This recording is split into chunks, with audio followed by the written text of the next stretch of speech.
Hi, and welcome to the Growth Whisperers, where everything that we talk about is building enduring, great businesses, not businesses that are sold immediately, not businesses that are just here for a short time, figuring out how can we build businesses that last, businesses that build enduring greatness. Today, as always, I'm joined by my co-host, Kevin Lawrence. Hello, Kevin. How are you doing today? I'm doing awesome, Brad. Looking forward to our discussion. Talking about A players is one of my favorite things. Good to hear. Good to hear. Last week we spoke about A players as well, but we'll get into that because we always like to start with a word or phrase. Nice way to open up any meeting we'd advocate for our audience. And tell me, what's your word or phrase of the day, Kevin? Today it's entrepreneurship. I'm down in the US this week, and just everywhere you go down here, the entrepreneurial juices are flowing in this country. To me, my perception is even more so than Canada. And the things I see happen, it seems like everyone's an entrepreneur down here, whether it's their own little chain of coffee shops or something substantial. Just love the entrepreneurial spirit in the United States of America. That's my word of the day, entrepreneurship. Well, you're going to love mine. Is someone selling to you?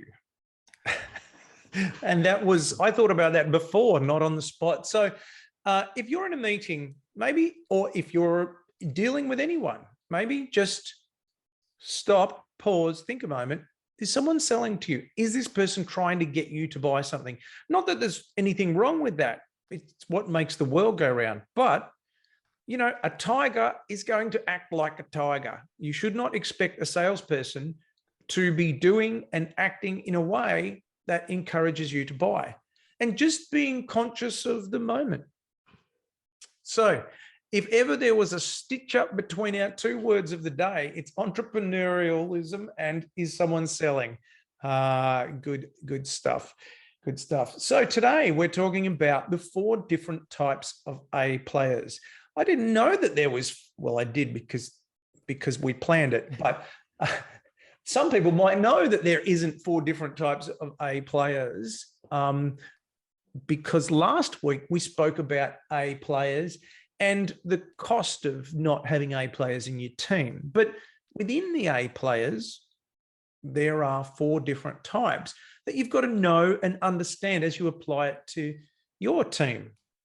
Yes. So before we get into that, let's reground people that maybe didn't listen to the last episode. And you can listen to episode 88 for more on the reasons why you need to have A players and the cost of not.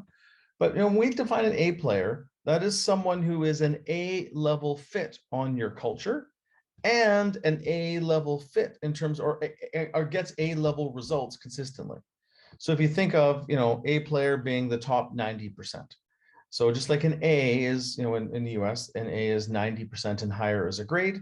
And we want, 90% or higher on the performance, 90% or higher on the fit. A B player is someone who does fit the culture really well. They just don't consistently get A grades on the, on the quality of their work or hitting their deadlines or whatever. They're good, they're just not great. So A is the ideal. B is just a lower performing version of someone who still fits that culture. Yeah. Are they productive in the role? Yeah. And then we have something called a C, which is sort of, if we use a little 4 boxes below, because they don't achieve the results as expected, and they don't fit the culture.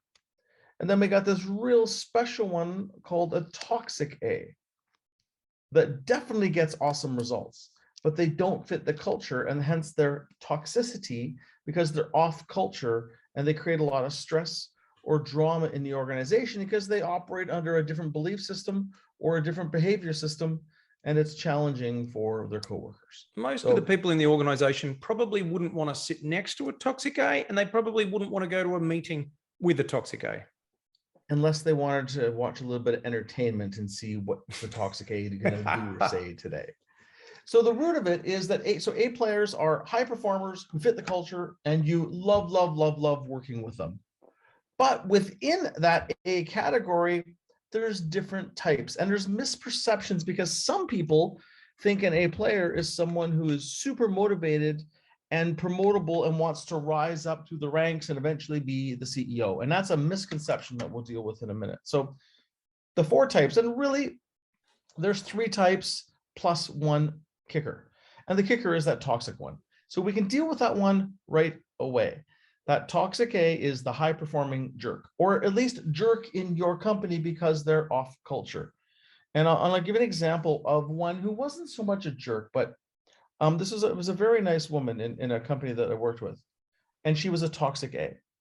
So she was on the support team of the company, and the support team processed all the orders. And in their busiest time, that team would have to stay late at night to catch up because they had 1 month where they did, I think, 20% of their business. So this person came from more of we'll call it a union background or labor background. And, they sort of said, well, I did my job. Why would I stay late to help you do yours? Because they were super productive. So let's just say each person needed to process 20 orders in a day. Even in the busy time, she would get hers done by 4 o'clock. Yeah. But the rest were staying till 8. And so it created a lot of tension on the team. And I remember this because I was working with this company. The woman was brilliant. She was outstanding at her job. She may have been smarter than the darn CEO. Like this woman, she was amazing. But one of the core values of the company was team player. And team player means we all chip in and help each other. And if there's more work to be done, we all stay together, or we all leave early together, whatever it happened is. But it was this true togetherness of a team. So long story short, her manager talked to her a couple of times about it, but she wouldn't budge. She would not get on board and be a part of the team. She said, why? No, I'm doing my work. That's not my problem that they're slow. So at the end of the day, she had to go because she was, although incredibly good at her job, and she wasn't a jerk about it. She just refused to put in the time that was required to support the team. And they live that core value. So that's an example versus the arrogant salesperson or all the other stories we know about toxic A's. It just was off culture and wasn't willing to be a part of what the company was about. So that's the toxic A. We can take that off the list. There's tons of them. But they're not salespeople necessarily. It's very easy to associate a toxic A with a salesperson. And there's some great A player salespeople who aren't toxic. Don't get me wrong, but just don't think about toxic A as predominantly being a salesperson or in the sales field. I have seen, although it's a funny joke, but I've seen toxic A truck drivers. One of my clients had a toxic A truck driver. They delivered stuff from Vancouver through to the rest of Canada back when we had roads, which now don't work. That's another story. But they would drive, and in the dead of winter, where there was incredibly tough conditions, he would drive the semi-trailer over the mountains in any weather, anytime, never damage the truck, best maintained truck, cleanest truck. Only a slight problem is that my client has their name on the sides of the trailers and the trucks. They would get 2 or 3 calls per week about him and his aggressive driving on the road. So you're a brand and you've got your name on the side and you've got a very aggressive driver who's the best driver you have, but he's also very aggressive and you get a lot of complaints. That's a toxic A, and he's amazing, but that's not what the company is. The company has a warm-hearted culture. It's not a sustainable position. How long? You can't keep doing that forever. Those calls will add up. Well, you can, but there's a cost. There's a cost. Also, we know with that kind of stuff, at some point there likely could be an incident, which we don't wish on anyone. It's just that stuff happens. Well, that was last week's episode, the cost, wasn't it? It is, yes. So, but let's get into the 3 types of A players, and they're not all wanting to be the CEO. That's the little clue. So why don't you kick us off with the first one there? Of the 3. Yeah. So we've covered off toxic. Now let's look at the 3 within the A quadrant. In other words, they're high on core values and they're high on productivity. So the first one is what we call an A1. An A1. So that means that they're a great fit. They're a great fit and they're not necessarily promotable. So they're never going to escalate into other roles. But in that role, they're great on the values and they're great on the productivity. They're just solid. They're just like the beat in the background. They're always going to perform. You can rely on them. But when you look at them, they're not necessarily going to take on another higher role. You can't really promote them. And you want a lot of these people in your business. It doesn't mean that you can't get the other ones, but if you can get rid of the Bs and the Cs and the toxic As to get these people in, then that's a great win. They're dependable. Yes. Yeah, and there's lots, and they're often misunderstood because some people think, well, if you don't want to get promoted and you don't want to rise up to the next level, you're not an A player. It's not true. An A player is someone who's exceptional at their role, and they may or may not want to. So these A1s are outstanding. I know tons of them, and they're wonderful. Now, as the company grows, sometimes they end up, if they're 2 layers away from the CEO, over time they might be 3 or 4, depending on how the company grows, because they generally don't grow in their role, they master their role. For example, my father, when I was growing up, was a mechanic, auto mechanic. He was an A player in that role. He was outstanding, high quality work, integrity, got the job done right, took good care of the customers, but he had zero interest in moving through the company. Yeah. He would stay in that role. Well, he did for his whole career, as long as he worked. And that was the role that he was happy in. I was speaking with a guy on the weekend who was aircraft. It was a crew leader for Boeing building airplanes. Yeah. And he led crews there for close to 20 years.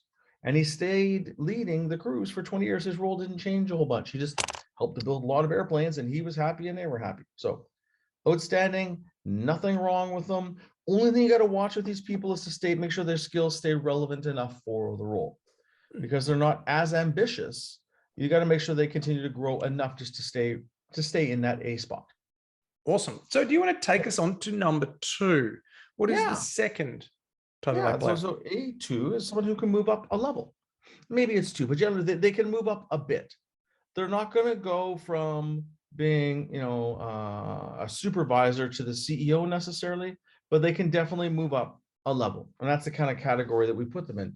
So these are people, this could be, one of your salespeople who has the potential to be that sales manager. And he or she is one of those rare people that you see could do that, because that's a hard bridge to cross. Or maybe they're running one team, but they might be able to run 2 teams. Or they're running 1 location, they might be able to run 2 locations. Or so it could go in their responsibility could go sideways, i.e. more breadth, or they could move up a level, and maybe it's someone who's a director. He's your director of finance. That could be your CFO. He could move up, or he or she, it could be your VP of sales or your VP of operations. That could be the CEO. So you can see that there's another step in them for sure, and it's a combination of capability and ambition that exists.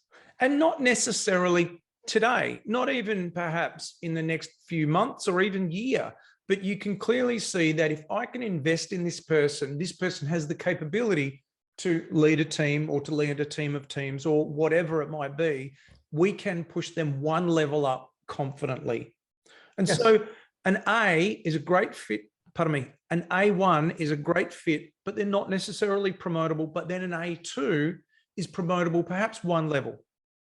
At this point, that's what you could see. Yeah.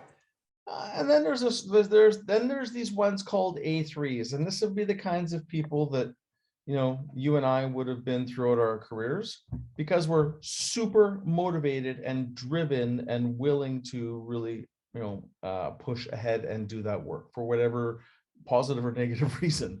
And these are people that have high promotability, and it's at least 2 levels or more. And you can spot these people coming through organizations. And you can see them when they're, if you're talking an organization of a few hundred people, you see them and you hear about them. They're 2 or 3 or 4 or 5 layers down the organization, and they just keep, gradually rising up and rising up. And it's a combination of competence and desire to progress in their careers. And these are your future leaders. These are your future executives often. Sometimes they're the future candidates to be in that CEO role. Some people will call them their high potentials, all kinds of other things. That's exactly what I was going to say. Some people call them hypos or high potentials, and maybe they've got a program around that. Maybe that captures the A2s, promotable 1 level, and the A3s, promotable 2+ levels. But some firms work on that hypo principle.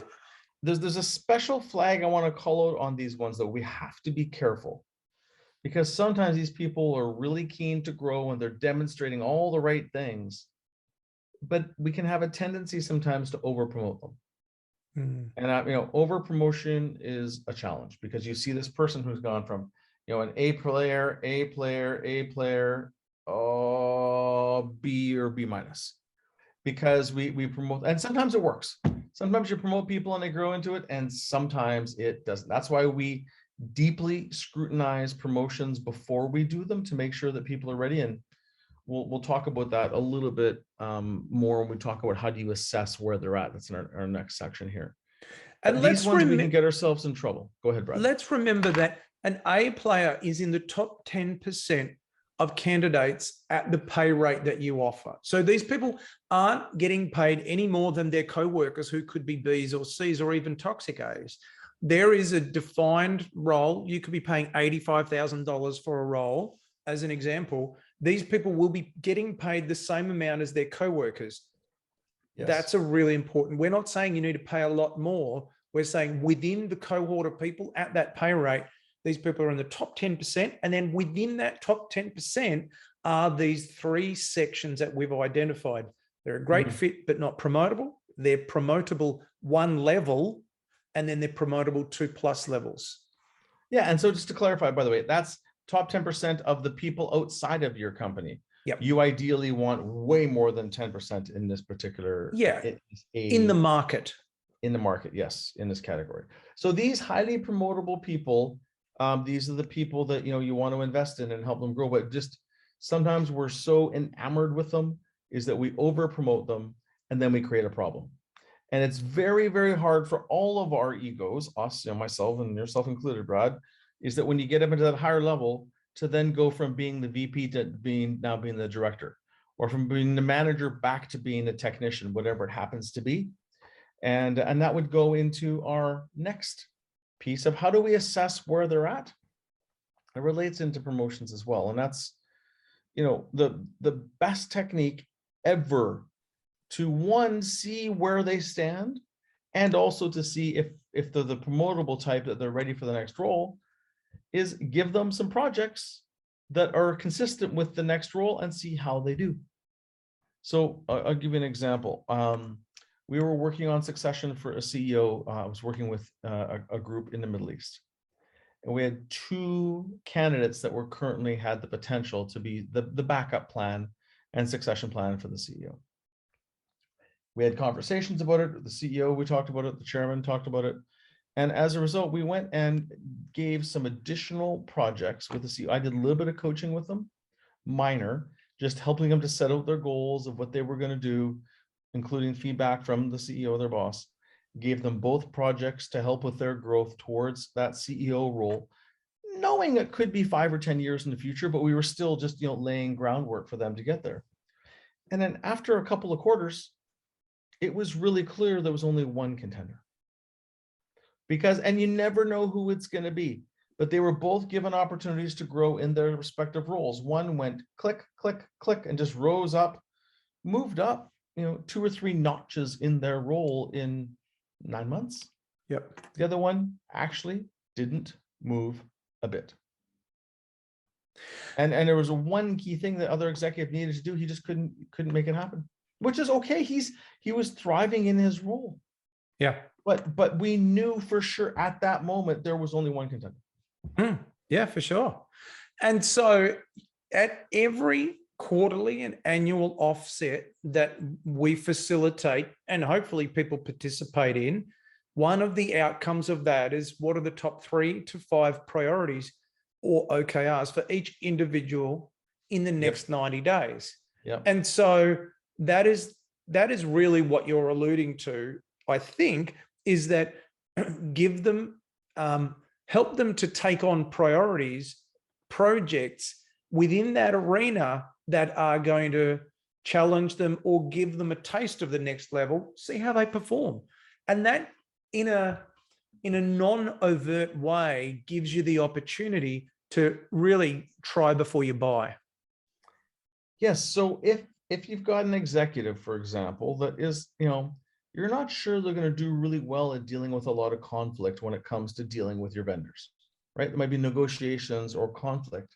Well, get them on the team that does the negotiation the next time and give them a role and see how they do. Yeah. Like, if in doubt, test it out. And that's what we should be doing. Don't guess. Now you can go deeper and use a top grading scorecard, evaluate them against it, and see where they stand on different competencies. That's the ultimate. But the simple practice is just test it. And in many ways, it's a test drive for them to try it and see how they like it.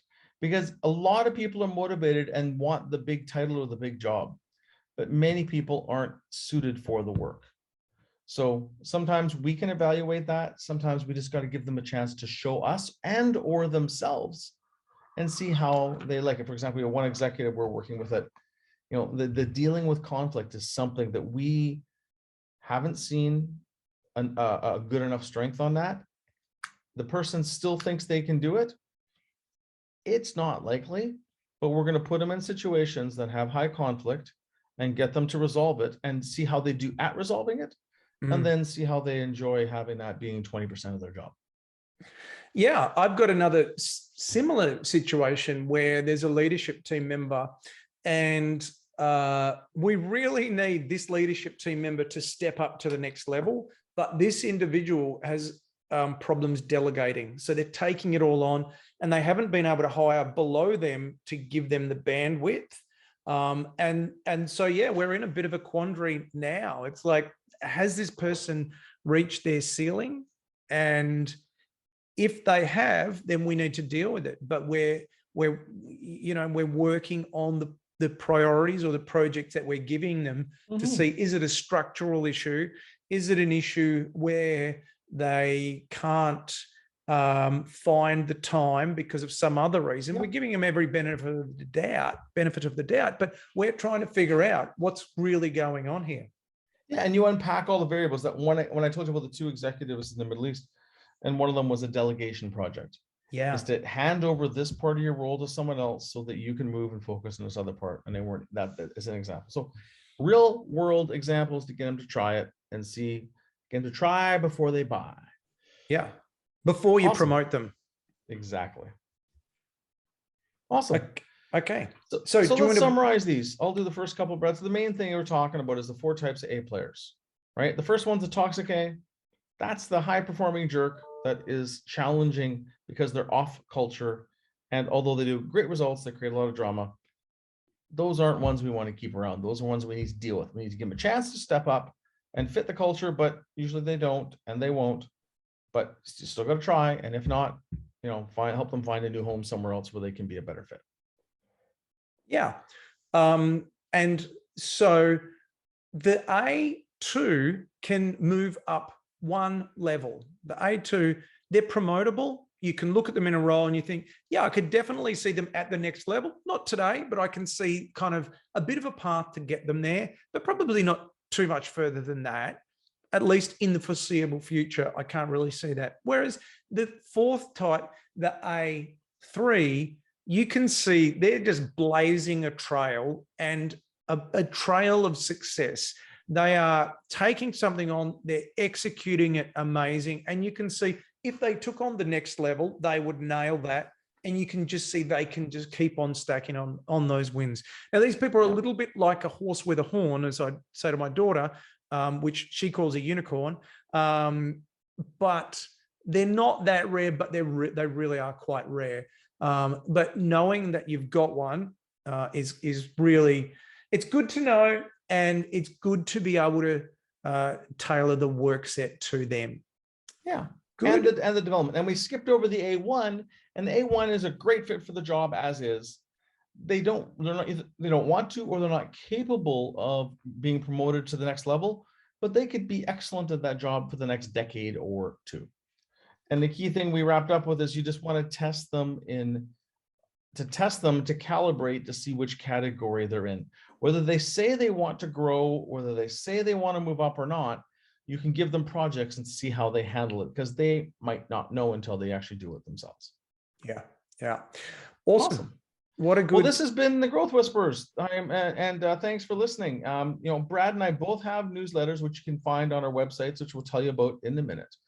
For the YouTube version, go to youtube.com. If you have any requests for the show, you can also send a note to either of us. But to reach Brad and his newsletter, evolutionpartners.com.au, and myself, Kevin Lawrence, at lawrenceandco.com. I was going to say .au, but that's not the case. I don't live in Australia. It sounds kind of cool, though, .com.au. All right. So there you have it. A players, 4 different types, 3 that really count in a positive sense anyways. We wish you well with that. Have an excellent week, and we'll see you next week. All the best.